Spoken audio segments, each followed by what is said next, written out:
Fakta baru soal kondisi jenazah Brigadir J usai penembakan di rumah Ferdy Sambo, maskernya bolong.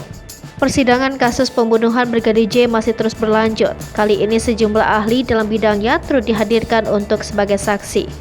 Ahli forensik dari Rumah Sakit Bayangkara Pusat Kedokteran dan Kesehatan Polri, Farah Primadani Karau mengungkap sejumlah fakta terkait kematian Brigadir J.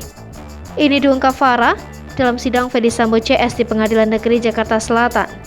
Setelah tewas ditembak di rumah dinas Ferdy Sambo Duren 3 Jakarta Selatan pada 8 Juli 2022, jenazah Brigadir J dibawa ke RS Polri Kramat Jati, Jakarta Timur dan tiba sekira pukul 20 waktu Indonesia Barat.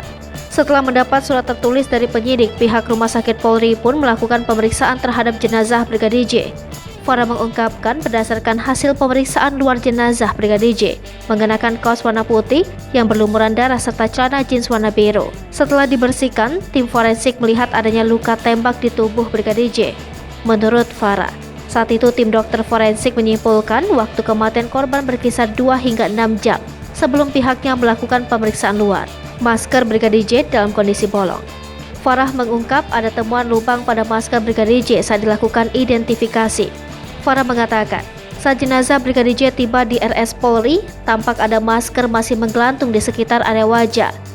Farah pun memastikan bila kondisi masker tersebut bolong, tetapi tidak bisa dipastikan lubang tersebut disebabkan tembakan.